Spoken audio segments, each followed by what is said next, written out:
My name is Andy, and this is the most magical podcast on earth. When I'm not on holiday at Walt Disney World, I'm planning a holiday to Disney. When I'm not planning a holiday to Disney, I'm talking about Disney with other UK fans like me who make the trip to Orlando and the House of the Mouse. So if you too are daft about Donald, then this is the podcast for you. Or maybe you're the Disney novice just thinking about maybe planning that first ever trip to Walt Disney World or rearranging that previous trip to Walt Disney World, and your extensive knowledge of Minnie is either a car or a dress. Well, then this really is the podcast for you. Every week, I'll be chatting to other Disney superfans from around the UK to share their memories of their magical times. And this week's guest, Jem, gives us a top tip for something that every Disney fan should do at least once.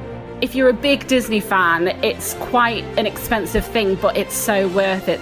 The things that you do, it was the most incredible thing me and my husband have ever done. It's the best thing we ever did. I'm also going to be answering your Walt Disney World questions, getting the latest news from the parks, and some more Disney Plus recommendations.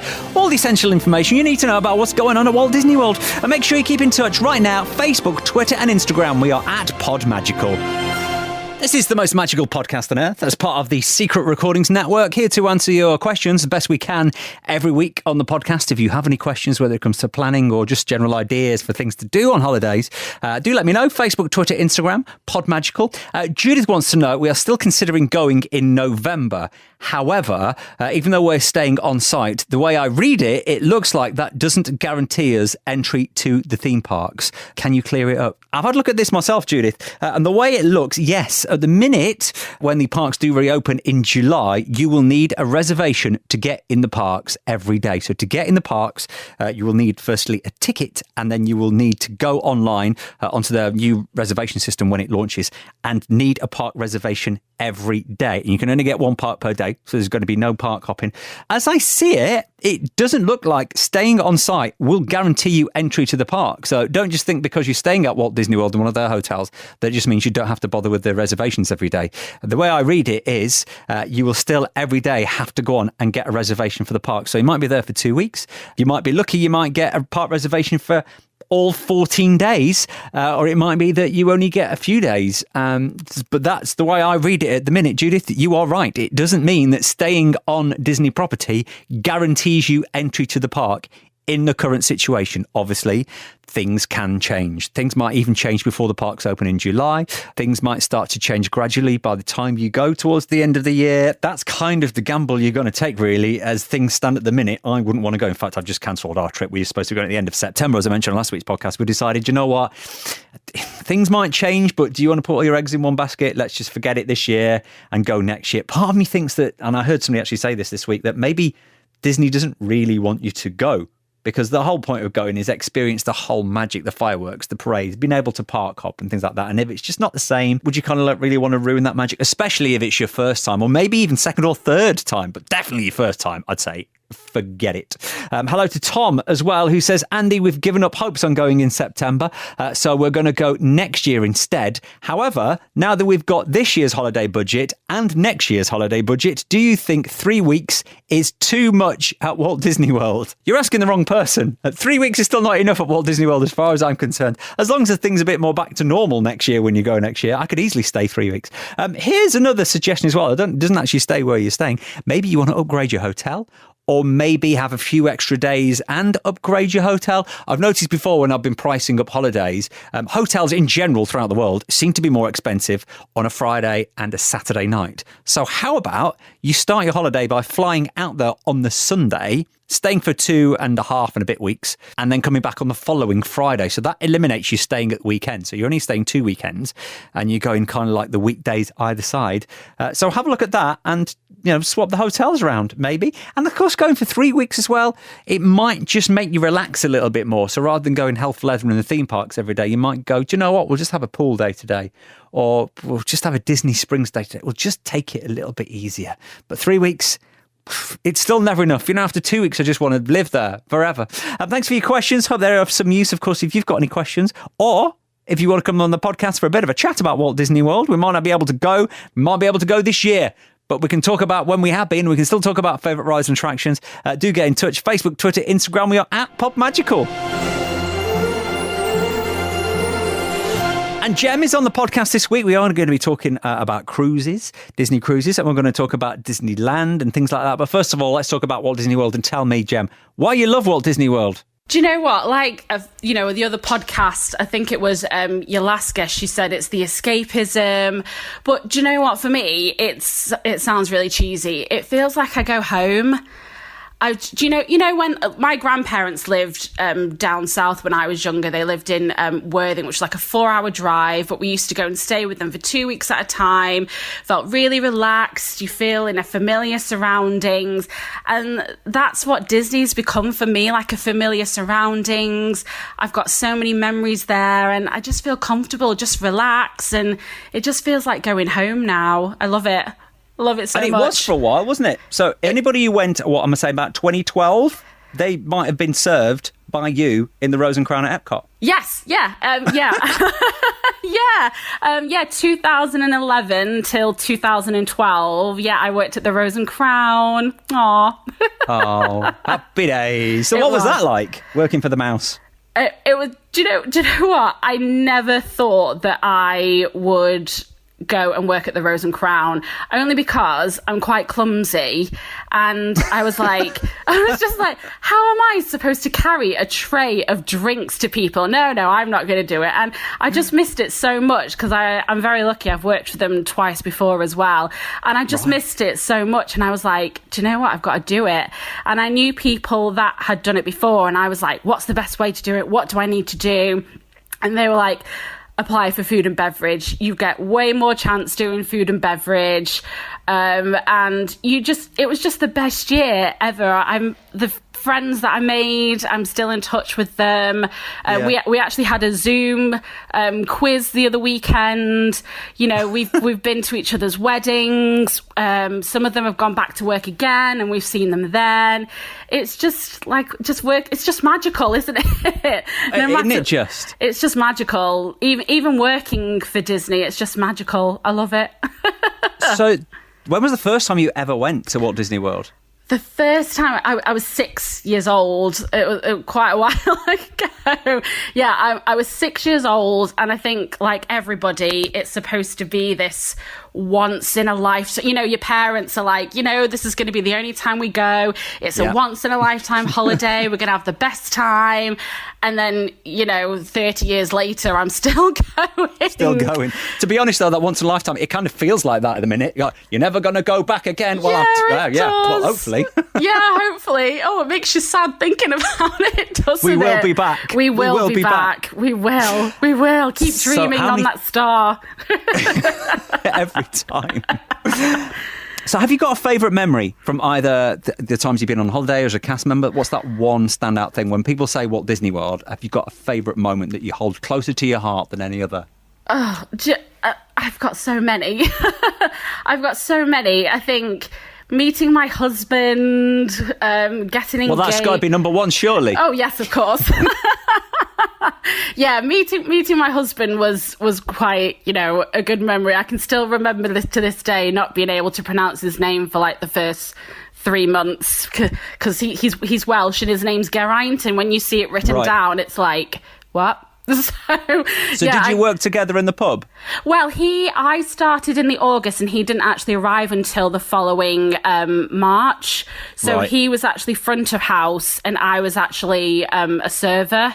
So we have a joke that I kind of stalked him because I was just like saying to my friends like, oh, there's this really nice guy, and we just got talking, and we went to Hollywood Studios one day together. And we went on Toy Story Mania. We sat in ABC Commissary, and he told me how crazy him and his family were about Disney. And I was just like, this is the one. Honestly. I always knew that I needed somebody who was crazy about Disney to understand it. And I hit the jackpot. And his family as well. I've been very lucky. They're just as crazy. On Toy Story Mania, on that first date, did he let you win? No. So his family take Toy Story Mania very seriously. So no, he didn't let me win. But that's not your favourite memory?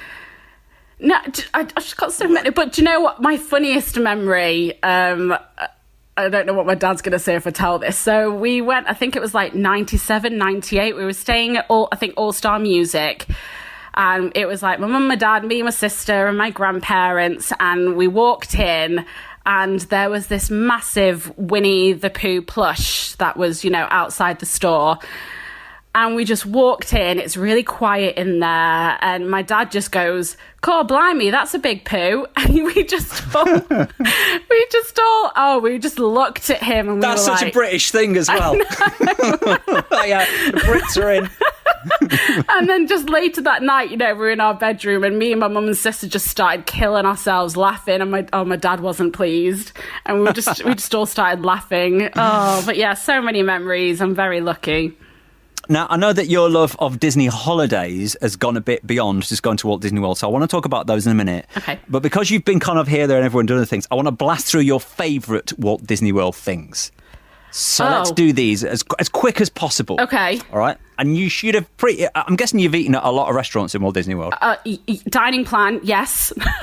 Got a favourite? What's your favourite? Le Cellier, by far. Love it. In Canada? Yes. Why? What do you love about that? Oh, the pretzel bread. The pretzel bread it's completely different to your Mickey pretzel. It comes out, in your fancy bread dish thing, and you've got your butter and it's warm and it's delicious. We just ask for a full basket of pretzel bread every time we go.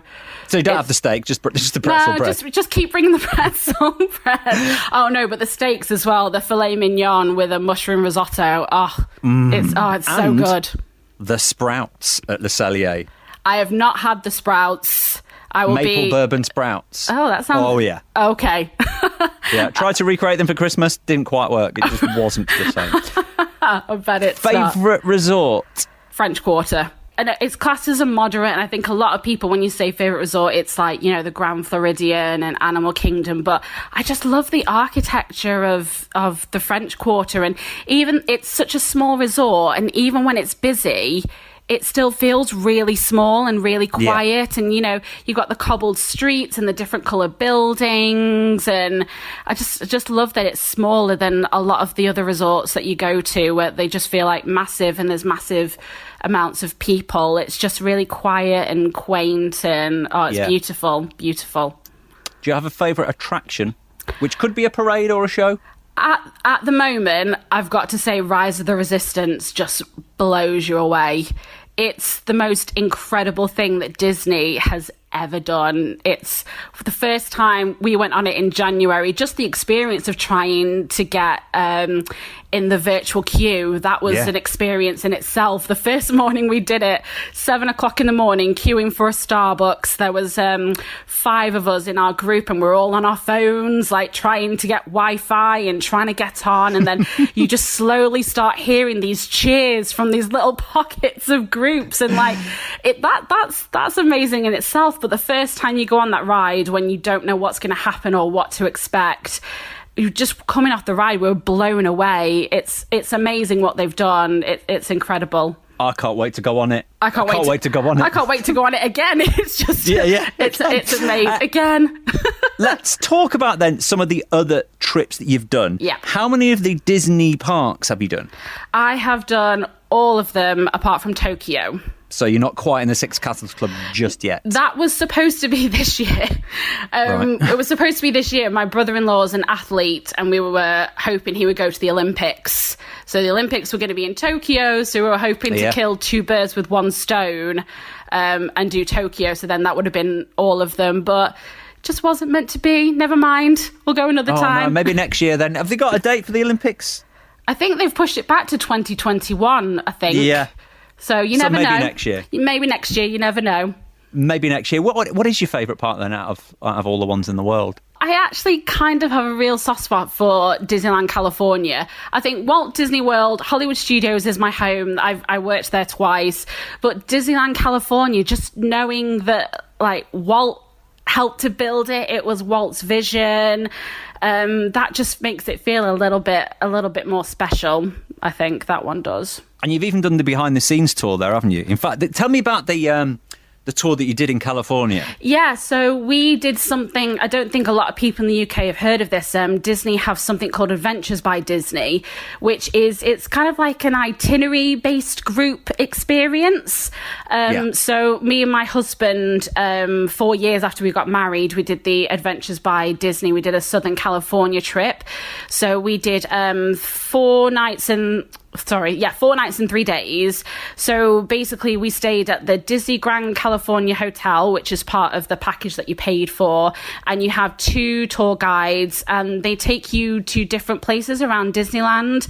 So we got to go to the Imagineering building, we got to go to the Walt Disney Studios in Burbank. I don't want to say too much in case people do it, because there's like some little surprises along the way. And we got to go backstage to some rides at Disney. You know, we got taken on the ride straight away. We had food included.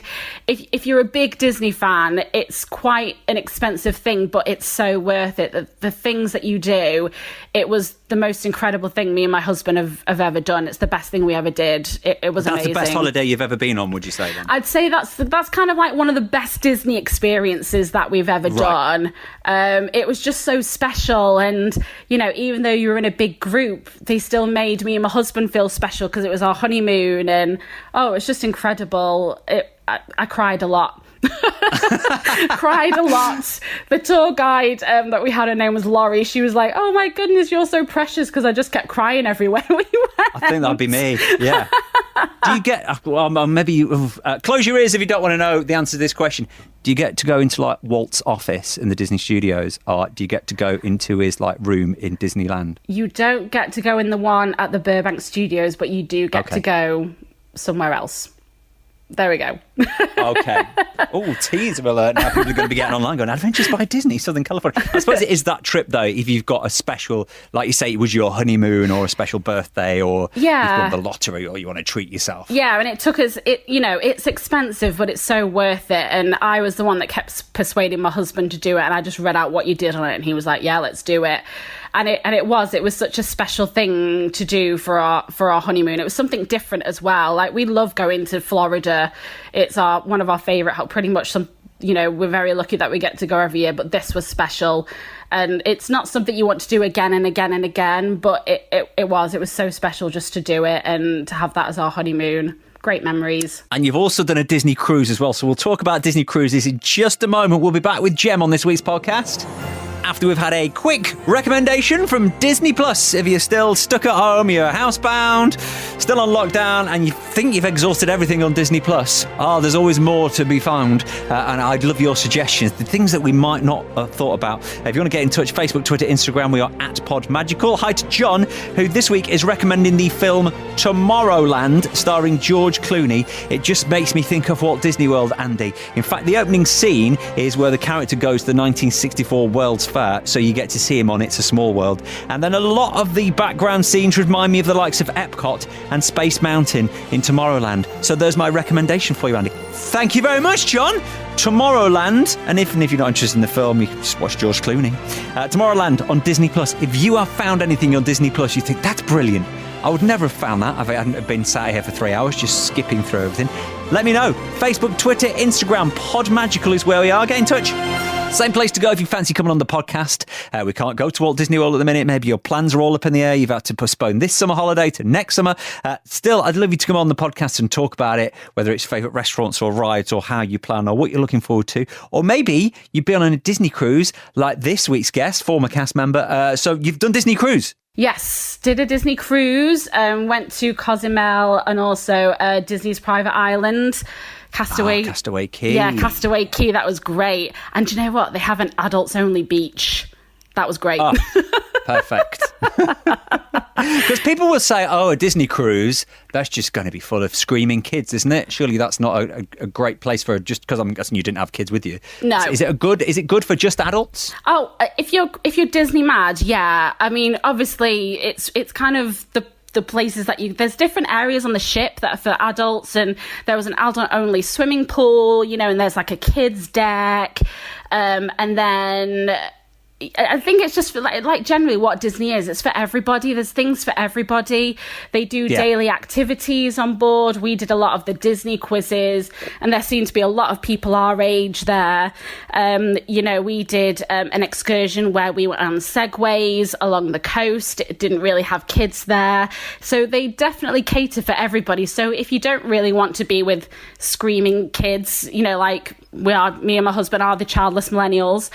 So if you don't, if you don't want to be with the kids, you've got places that you can go where there aren't kids. But if you do want to be like a kid and do the kid things, there's things that you can do. But oh no, that was great as well. We had a balcony and it was beautiful. It was lovely. Perfect. Yeah. And did you tie that in with a trip to Walt Disney World then?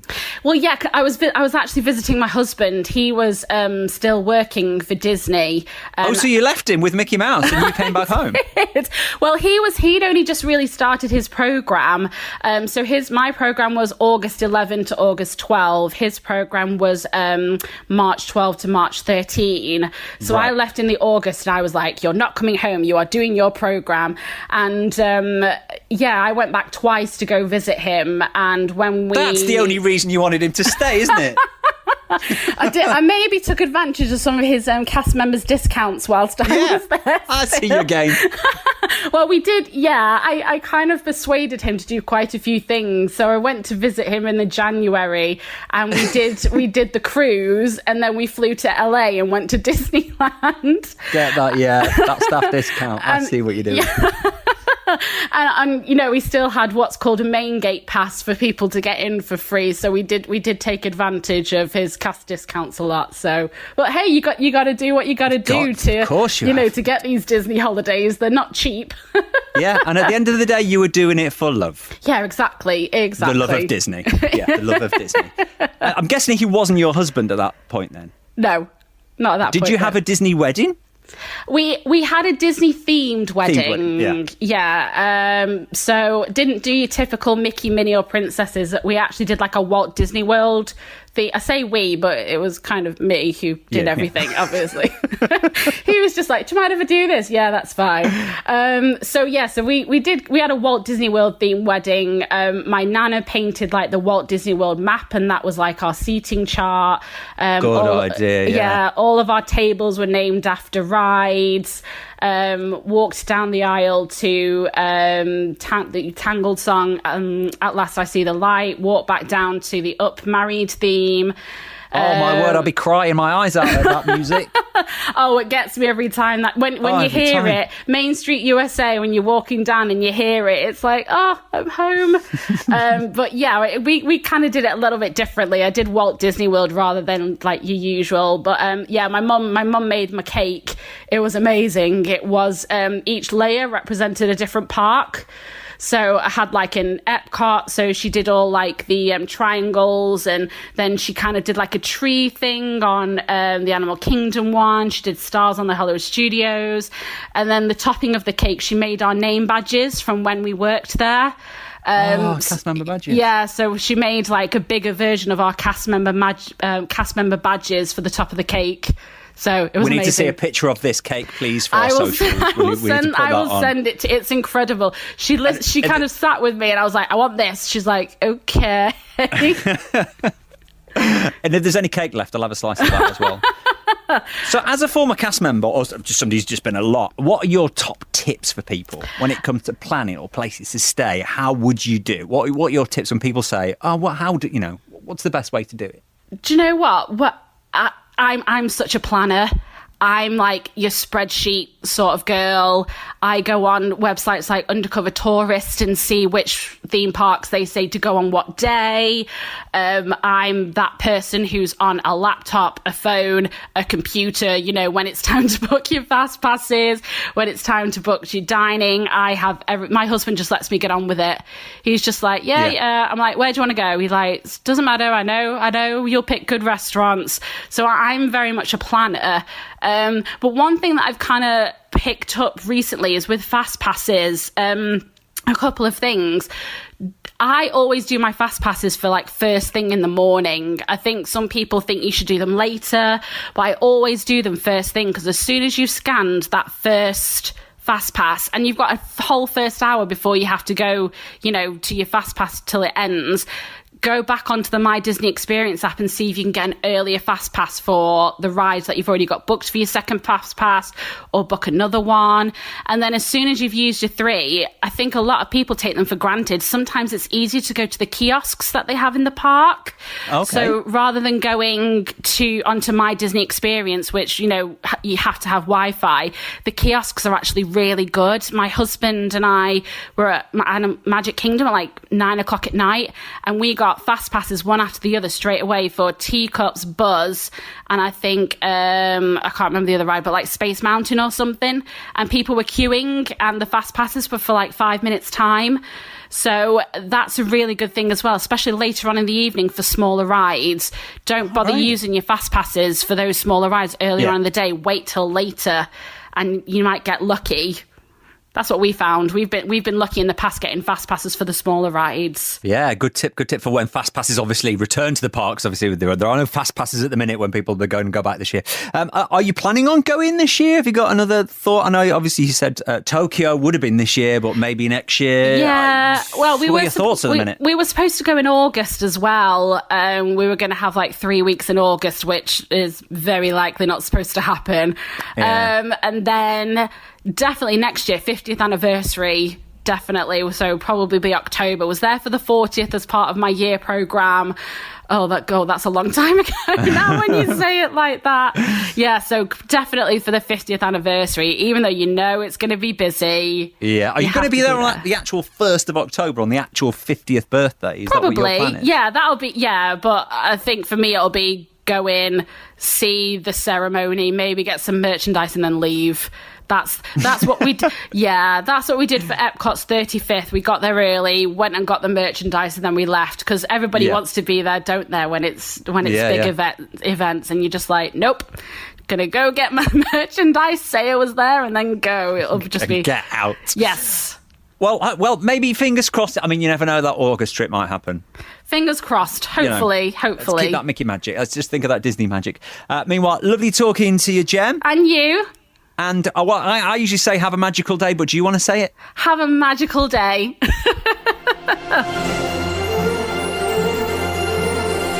Fancy joining me on the podcast one week? Just give me a shout. DM me, Facebook, Twitter, Instagram. We are at PodMagical. We always end the podcast with a top tip of the week this week. And I think for the next few weeks, and if you've got any suggestions of your own, do let me know. I think we should talk about food and budgeting, because obviously for a lot of people, the free dining that has enticed people to go to Walt Disney World and you've budgeted for it, that's gone now, and it might not be back next year. We don't know when we're going to see free dining again. So how can we save money on food at Walt Disney World? If you've got any good suggestions of your own, do let me know. Facebook, Twitter, Instagram, PodMagical. My suggestion this week is how to eat at signature restaurants without paying signature restaurant prices. Here is my suggestion. Eat at the bars of signature restaurants. Most of the signature restaurants, be it California Grill, which is not going to be open when the parks reopen, by the way, for a while.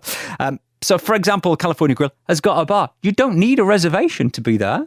So you can go, you can sit at the bar, you can have a drink or a little bit of a snack. Hollywood Brown Derby, which if you were on the dining plan was 2 credits on the dining plan over at Hollywood Studios. They've got that lovely outside bar. So if you want the Cobb salad, and you could maybe share it, and you don't feel as guilty, I don't think, when you're eating in a bar. I think you can be a little bit more snacky. So you can still have the food. It's still made in the same kitchens. It's still the same food that you're getting in the restaurant, but you're eating it in the bar. You don't feel as pressure to have a full meal. You're saving yourself a few quid as well if you're sharing it by that. And of course, places like California Grill, even if you do it at the bar, you can still watch the fireworks from the top when they start back up again. And even if you want to go for lunch and have a drink in the bar, keep your receipt and then come back later. So there you go. There's my top tip of the week this week. Eat at the bars of the signature restaurants, especially if we're going to have to start paying for food. Might save us a little bit. Any suggestions of your own? Do get in touch. Facebook, Twitter, Instagram. We are at PodMagical. Make sure you like and follow all our socials. Make sure you've hit that subscribe button as well on Apple Podcasts or on Spotify or wherever you get your podcast from, because we have a brand new podcast every Friday. New podcast, new guest. We've been doing this almost a year now. In fact, next week's episode is our 50th. Yeah, and then the following week is our 1-year birthday. So make sure you hit that subscribe button. And until next time, please stand clear of the doors.